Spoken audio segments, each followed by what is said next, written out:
Silakan kalau mau ada yang menjelaskan singkat, silakan. Bisa sekarang, Dr. Andy, silakan. Situ aja.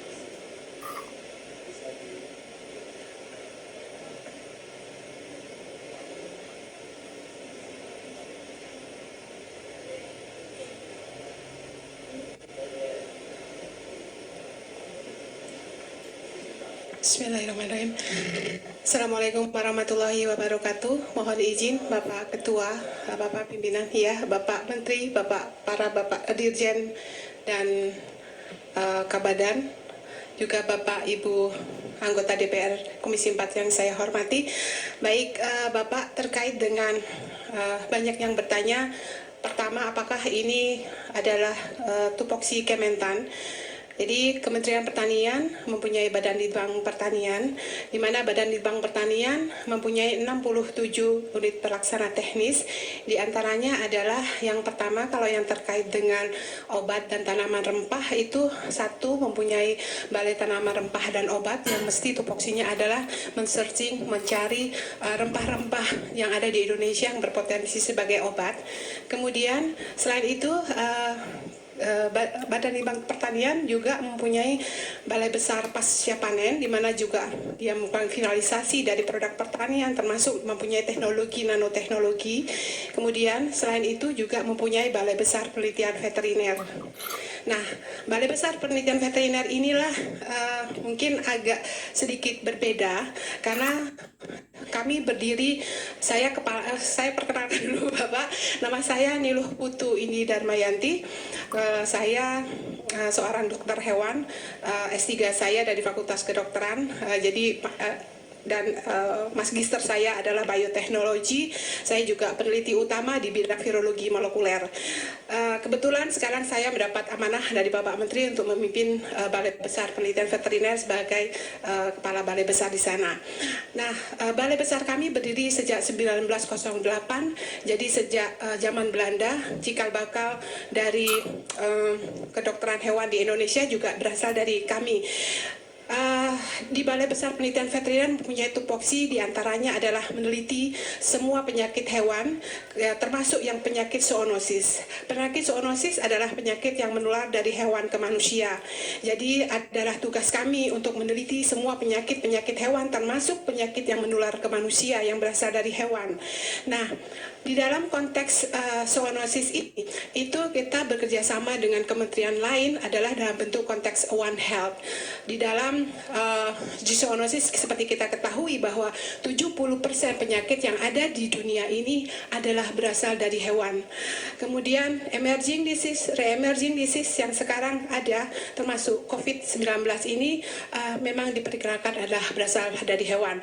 HIV, kemudian Ebola itu adalah berasal dari hewan. Jadi ketika ada wabah COVID-19, Kementerian Pertanian dengan di bawah Badan Litbang Pertanian, kami punya komoditasnya, karena kami punya Balai Tanaman Rempah dan Obat. Kemudian kami punya SDM-nya, kemudian kami punya laboratoriumnya. Di Balai Berdasar Penelitian kami mempunyai Biosafety Level 3 laboratorium, ada 2, di mana Biosafety Level 3 ini adalah laboratorium berkeamanan sangat tinggi, di mana kalau masuk kita pakai baju seperti astronot seperti itu, Bapak Ibu sekalian. Kemudian dia akan melindungi produk, melindungi manusia, dan juga melindungi lingkungan, sehingga sangat aman jika kita melakukan virus-virus yang berbahaya dilakukan di laboratorium tersebut. Nah, ketika kita punya semuanya, termasuk virusnya, kami karena kami adalah lembaga penelitian sejak zaman Belanda, kami punya namanya Bali Vet Culture Collection, di mana ini adalah satu-satunya depository culture collection yang ada di Indonesia yang mengkoleksi virus patogen dan non patogen di Indonesia. Jadi selain LIPI mempunyai LIPI inasisi, tapi dia merupakan koleksinya adalah bakteri-bakteri non patogen. Jadi kita sudah bekerja sama dengan LIPI. Jika ada plasma nuftah ataupun mikroba yang patogen akan didepositori di Balai Besar Penelitian Veteriner. Jadi inilah Bapak, ketika kami punya komoditas, kami punya SDM, kami punya laboratorium, kami punya virusnya, maka ketika ada masalah di bangsa ini kami harus berbuat sesuatu. Inilah kemudian atas arahan Bapak Menteri Pertanian pada saat pertemuan dengan para eselon 2 memerintahkan kita semua cari yang ada di sekitarmu untuk bisa dimanfaatkan membantu paparan COVID-19. Maka dengan dana yang tidak terlalu besar, kami mencari apa yang ada di sekitar kita. Ada 3 kolaborasi institusi di kementerian kami, di Badan Litbang Pertanian, untuk bersama-sama bersinergi dalam menemukan produk eukaliptus ini. Akhirnya dengan melalui searching literatur, kemudian kita searching mana-mana yang diklaim sebagai antivirus di dalam literatur itu. Setelah itu lanjutannya adalah kita melakukan molecular docking. Jadi ketika ada suatu zat aktif di dalam virus, kemudian kita terutama untuk COVID, karena ini memang untuk COVID, itu ada 5 sebenarnya target pengembangan obat virus. Dalam pengembangan obat virus sebagai targetnya adalah pertama Mpro, kemudian cysteine like protease, ada papain, kemudian ada spike, dan satunya saya agak lupa, salah satunya adalah Mpro. Nah, ketika kita searching ternyata salah satunya adalah eukaliptol ini mampu binding di Mpro dari virus corona. Kita tahu bahwa virus corona itu sekitar 3.402 yang ada di dunia, dan sebagian besar adalah ada di hewan. Hanya ada 7 yang di manusia, Bapak. Jadi di coronavirus kami punya koleksi yang sangat banyak. Kemudian jadi untuk coronavirus penelitian pendahulu kami itu sejak tahun 77 kalau tidak salah. Kemudian dengan metode-metode yang sudah biasa kita lakukan, karena memang kita sudah terbiasa dengan bermain dengan coronavirus, kemudian kita lakukan penelitian-penelitian lebih lanjut. Setelah kita menemukan molecular docking, kita cari lagi, ternyata hanya ada beberapa obat-obat herbal, tanaman herbal kita yang mempunyai afinitas tinggi terhadap aktivitas serta daya energi peningkatan rendah ketika di binding di Mpro dari coronavirus tersebut. Akhirnya dari itu kita seleksi, kemudian kita lanjut ke laboratorium. Setelah di laboratorium, ternyata memang baik di molecular docking, di in silico, di komputer itu tidak inline dengan di laboratorium. Jadi dari beberapa hanya kita menemukan salah satunya adalah eukaliptus ini. Nah, kemudian kita searching eukaliptus dengan kenapa kita tidak menggunakan COVID-19? Pertama, kami juga menginformasikan, kami juga ditunjuk sebagai salah satu laboratorium rujukan COVID-19. Kami juga memeriksa sampel dari pasien-pasien penyakit COVID-19. Jadi kami salah satu dari penguji dari pasien-pasien COVID-19. Jadi kami bisa menemukan virus itu. Namun agak sulit ternyata mengadaptasi virus COVID-19 untuk ditumbuhkan di kultur sel kami, jadi kami masih berusaha. Sehingga ketika kita melakukan kajian research di in vitro, kami menggunakan virus corona model yang kita punyai, karena dengan asumsi dengan bahwa semua coronavirus itu binding dari pengembangan produk antivirus adalah di Mpro salah satunya. Nah, itu kemudian kita juga lakukan dengan virus influenza H5N1. Kita tahu bahwa virus H5N1 adalah masih pandemi masih endemis di Indonesia, masih merupakan ancaman bagi kita. Kemudian kita lakukan, dan akhirnya riset itu membuktikan bahwa ternyata eukaliptus itu mampu membunuh 80-100% dari virus yang kita gunakan, tergantung dari konsentrasi. Kita membuat konsentrasi terendah sampai konsentrasi tertinggi. Juga sebelumnya kita juga tentunya melakukan uji toksisitas terhadap obat herbal yang akan kita gunakan tersebut.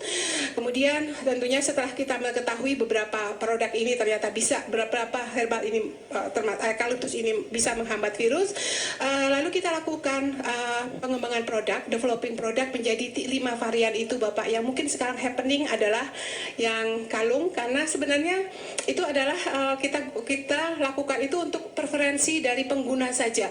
Jadi yang pertama balsam, kemudian ada roll on, kemudian ada aromaterapi, dan salah satunya kalung. Karena apa? Di luar negeri biasanya aromaterapi itu dalam bentuk kalung, dalam bentuk keychain, dalam bentuk gelang, sehingga mudah dihisap-hisap. Jadi kalau orang yang suka lupa bawa roll on, dia bisa gampang. Sebenarnya itu hanya pilihan preferensi untuk membuat pilihan bagi pengguna mana yang disukai. Jadi bukan jimat, Bapak, yang kita gunakan hanya ya semacam catching eye aja gitu sebenarnya untuk kalung itu. Jadi Bu, ya, singkatnya ya. saya tanyakan, yang dipakai oleh Pak Menteri ini bisa membunuh virus? Data di laboratorium, Bapak. Nggak gini, tadi Ibu katakan virus corona yang digunakan itu yang persediaan Ibu, stok Ibu, bukan virus corona yang sedang berjangkit sekarang kan? Ya. Berarti itu kemungkinan beda. Virus corona mempunyai efek inhibitor pengambatannya sama Bapak. Makanya kita akan lakukan uji-uji lebih lanjut Bapak, karena Ya. ini masih ya masih Saya berlanjut. paham Bu. Berarti ini belum sempurna, masih dalam tahap uji coba.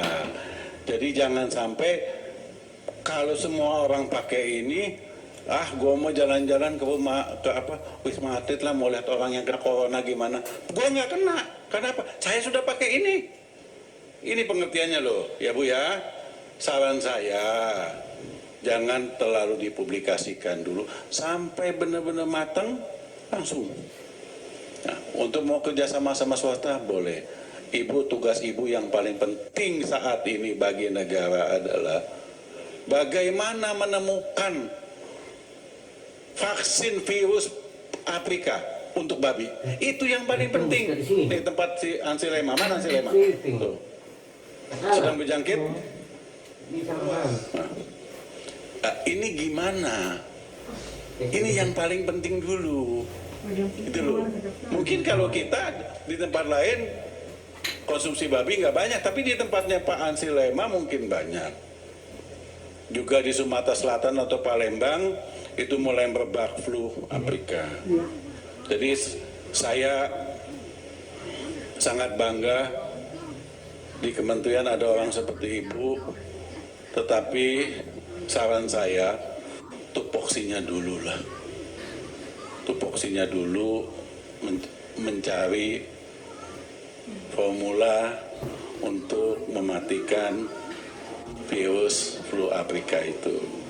Jadi kalau mau jalan ya silakan, yang penting jangan menggunakan dana APBN. Karena tadi saya juga sudah jelaskan kepada media,